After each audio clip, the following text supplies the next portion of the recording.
has been a lot of debate over what does it mean when Pelosi decided to withhold the articles of impeachment from the Senate, legally and constitutionally. It does look like the whole process is a fraud, because it shows the fact once again that this is an entirely partisan effort by House Democrats, and is absolutely clear from the Constitution that it requires instead a bipartisan effort in order for there to be any chance at removal of a president from office. It is ultimately, just to be practical about this for just 1 second, it's all about counting votes.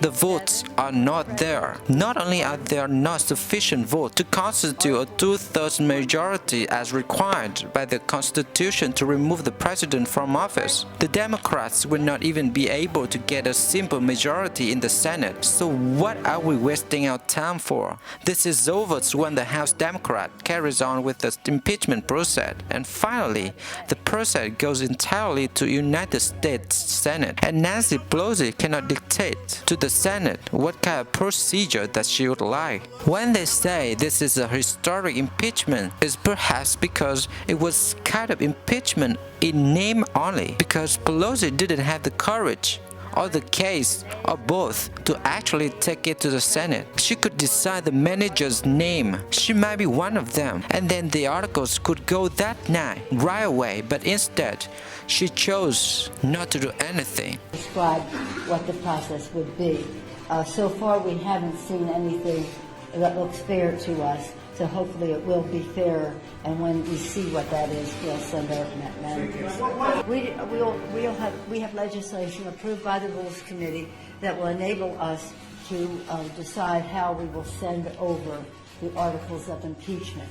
We cannot name managers until we see what the process is on the Senate side. It is almost impossible to predict what Pelosi is up to. It's hard to believe that the framers of the Constitution ever contemplated somebody who would abuse their power so blatantly as the House Democrats are like. We will impeach, but we are not going to transmit the articles, so that person gets a shot at a trial or presentation, even in this United States Senate. So it is impossible to predict what Pelosi is going to do. It's quite frankly that she decided that she doesn't like the way the process is going, so that's why she just cannot do it right after she had the impeachment vote. It is absolutely outrageous, and people in her conference are gonna start putting pressure on her to go forward. Ultimately, it is high chance that she will fold.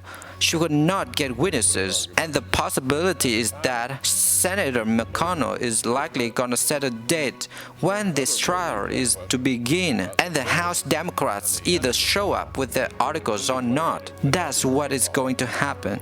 Perhaps in January. Mitch McConnell, speaking on the Senate floor, said that she and her fellow Democrats were getting cold feet and were afraid to send their shoddy articles of impeachment to the Senate.